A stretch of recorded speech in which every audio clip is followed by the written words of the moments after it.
গল্পের শুরুতে মেয়েটি দেখতে পেল বনের ভেতর থেকে তার সহপাঠীরা দৌড়ে পালাচ্ছে। মনে হচ্ছিল তারা যেন ভূত দেখেছে। আনা কিছুই বুঝতে পারছিল না, সবকিছু খুব অদ্ভুত লাগছিল। তাই সেও সবার সাথে দৌড়াতে শুরু করল। কিছুক্ষণের মধ্যেই একটি বড় টিনের ঘর ভরে গেল ছাত্রছাত্রীতে। সবার মুখ ভয়ে ফ্যাকাশে, চারদিকে আতঙ্ক ছড়িয়ে পড়েছে।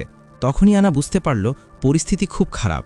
কিন্তু সে কিছু জিজ্ঞেস করার আগেই হঠাৎ বাইরে গুলির শব্দ শোনা গেল। সেই মুহূর্তেই আনা বুঝল বাইরে কোনো সন্ত্রাসী হামলা চলছে।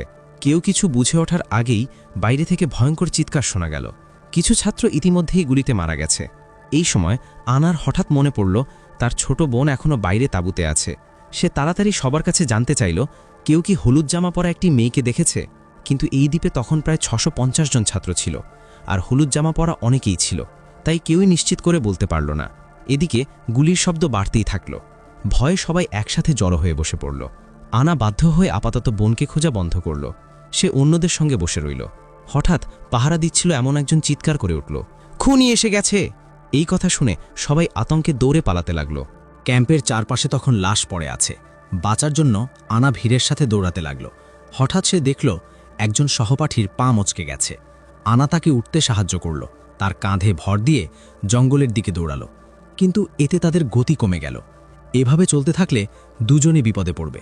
সৌভাগ্যক্রমে সামনে একটি ছোট মাটির ঢিবি ছিল। দুজন দ্রুত সেখানে উঠে গেল।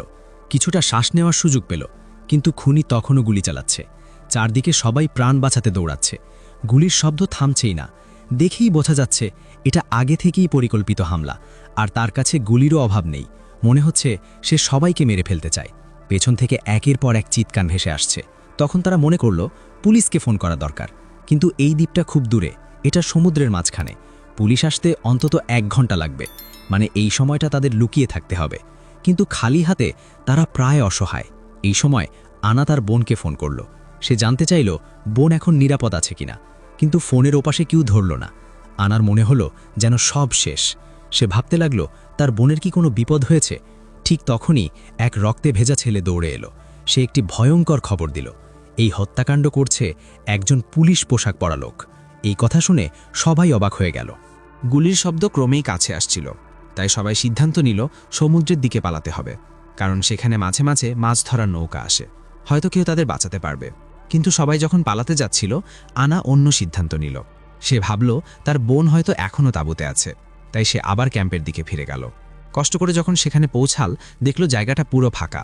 হঠাৎ সে দেখল একটি ছেলে হলুদ জামা পরে বসে আছে। আনা তাকে নিয়ে পালাতে চাইল, কিন্তু ছেলেটি বলল সে তার ভাইয়ের জন্য অপেক্ষা করছে।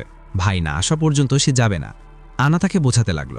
সে বলল দ্বীপে একজন সন্ত্রাসী ঘুরে বেড়াচ্ছে, সে সবাইকে গুলি করে মারছে।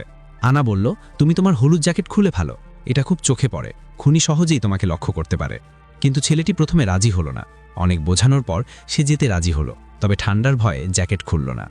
আনা বুঝতে পারল এখন তারা মৃত্যুর সাথে দৌড়াচ্ছে। সে দ্রুত তার বোনের তাঁবুর দিকে গেল, কিন্তু সেখানে গিয়ে দেখে ভেতরে কেউ নেই। ঠিক তখনই আনা বুঝতে পারল তার বোন ফোনটি সঙ্গে করে নিয়ে যায়নি। হঠাৎ তাঁবুর বাইরে কারো পায়ের শব্দ শোনা গেল। এই শব্দ শুনে আনা ভয়ে একদম স্থির হয়ে গেল। সে নিঃশ্বাস নেওয়ারও সাহস পেল না, কারণ সে ভয় পাচ্ছিল খুনি যদি তাকে দেখে ফেলে। কিছুক্ষণ পরে বাইরে পায়ের শব্দ ধীরে ধীরে মিলিয়ে গেল। তখন আনা সাহস করে তাঁবু থেকে বের হলো। সে দ্রুত দৌড়ে পালাতে শুরু করল, সমুদ্রের দিকে ছুটতে লাগল। ঠিক তখনই সে দেখল একটি মেয়ে মাটিতে পড়ে আছে। দয়ালু আনা তাকে ফেলে যেতে পারল না। সে মেয়েটিকে নিয়ে পালাতে চাইল, কিন্তু মেয়েটি বলল সে আর দৌড়াতে পারবে না, কারণ খুনি তার পিঠে গুলি করেছে। তার পিঠ প্রায় গুলিতে ঝাঁঝরা হয়ে গেছে। কিন্তু আনা তাকে ছেড়ে যেতে রাজি হলো না। সে নিজের কাপড় খুলে নিল, তারপর তাড়াতাড়ি মেয়েটির ক্ষত বেঁধে দিল। কিন্তু মেয়েটি তখন প্রচণ্ড যন্ত্রণায় কষ্ট পাচ্ছিল। সে বুঝতে পারছিল তার বাঁচার আশা খুব কম। মেয়েটি শুধু একটা অনুরোধ করল, সে চায় শেষ মুহূর্তে আনা যেন তার পাশে থাকে। আনা তাকে না বলতে পারল না। সে মেয়েটিকে সাহস দিতে লাগল। সে বলল, হাল ছেড়ো না, বাঁচার চেষ্টা করো, উদ্ধারকারী দল খুব শীঘ্রই আসবে। ঠিক তখনই বাইরে আবার পায়ের শব্দ শোনা গেল। আনা ধীরে ধীরে মাথা তুলে তাকালো, দেখে সে জমে গেল। ওই লোকটাই ছিল সেই খুনি। আনা তাড়াতাড়ি মেয়েটির মুখ চেপে ধরল, যাতে সে কোনো শব্দ না করতে পারে। কিছুক্ষণ পরে খুনি সেখান থেকে চলে গেল, কিন্তু পাশের মেয়েটি তখন আর টিকতে পারল না। তার চোখ ধীরে ধীরে বন্ধ হয়ে গেল।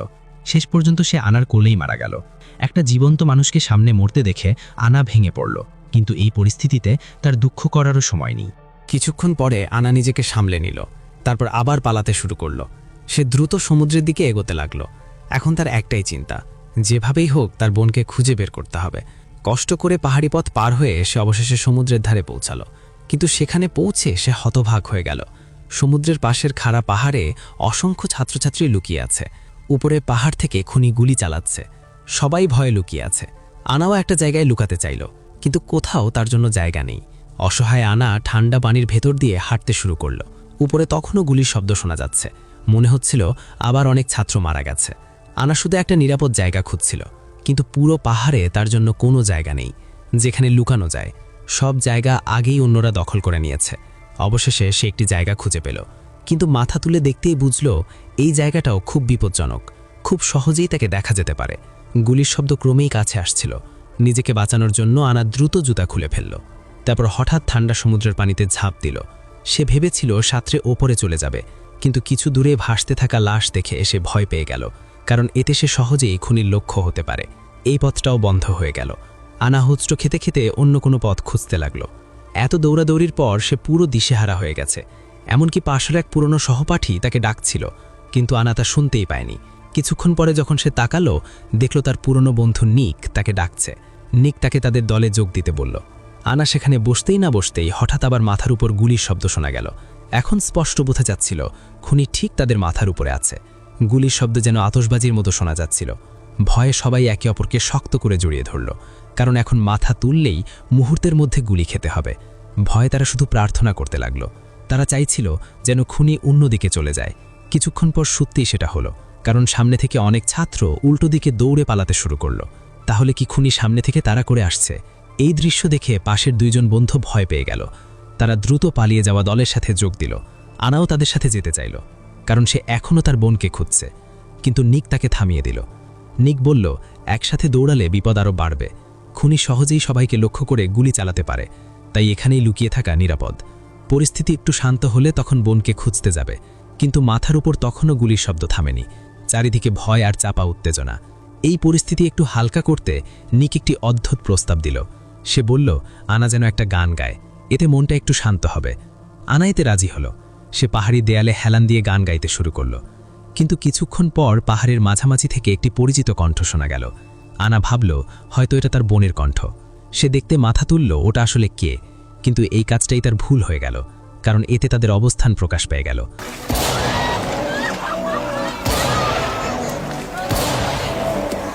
পাহাড়ের মাঝখানে লুকিয়ে থাকা সেই মেয়েটিকে উপরে থাকা খুনি গুলি করে মারল। মেয়েটি কাদার উপর পড়ে রইল, আর পাহাড়ের উপরে থাকা খুনি এলোমেলোভাবে গুলি চালাতে লাগল। সে বেঁচে থাকা সবাইকে লক্ষ্য করে গুলি করছে। উপর থেকে একের পর এক গুলির শব্দ আসছিল। স্পষ্ট বোঝা যাচ্ছিল আরও অনেক ছাত্র মারা গেছে। ঠিক তখনই আনা হঠাৎ উঠে দাঁড়াল, কারণ তার বোনের এখনও কোনো খোঁজ নেই। আর এই ক্যাম্পে আসার জন্য বোনকে আমন্ত্রণ করেছিল আনা নিজেই। যদি তার বোনের কিছু হয়ে যায় তাহলে সারা জীবন সে অপরাধ বোধে ভুগবে। এই ভাবনা তাকে পাগলের মতো করে তুলল।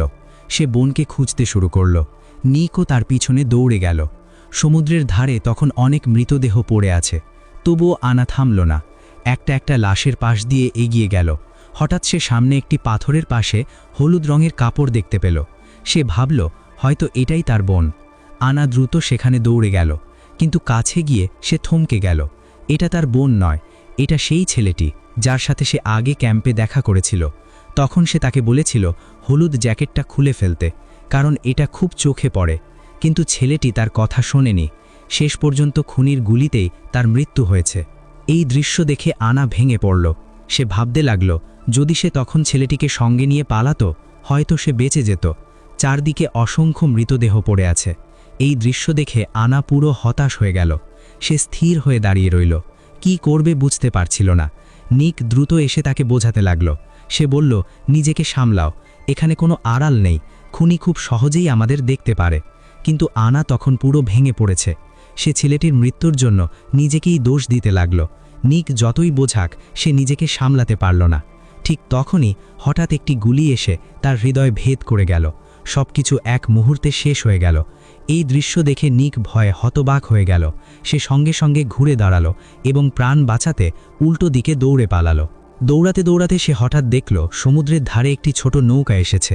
এক মুহূর্ত দেরি না করে সে নৌকার দিকে দৌড়ে গেল। এরপর অনেক বেঁচে যাওয়া মানুষ এই নৌকায় উঠতে লাগল। নৌকাটি ধীরে ধীরে দ্বীপ থেকে দূরে সরে গেল। তখন সবার আতঙ্ক একটু কমল। কিন্তু এটা পুলিশের নৌকা নয়, এটা পাশ দিয়ে যাওয়া একটি মাছ ধরার নৌকা। নৌকায় একটি মেয়ে আহতদের ক্ষত বেঁধে দিচ্ছিল। আর আশ্চর্যের বিষয়, এই মেয়েটিই ছিল আনার সেই বোন, যাকে খুঁজতে খুঁজতেই আনা নিজের জীবন হারিয়েছিল। কিন্তু বোনটি তখনও জানে না তার বোন তাকে খুঁজতে গিয়ে ইতিমধ্যেই মারা গেছে। গল্পটি এখানেই শেষ হয়ে যায়। গল্পটি আপনাদের কেমন লেগেছে অবশ্যই কমেন্ট করে জানাবেন। আর এমন আরও নতুন নতুন ভিডিও পেতে চ্যানেলটি সাবস্ক্রাইব করতে ভুলবেন না। ভিডিওটি দেখার জন্য অসংখ্য ধন্যবাদ।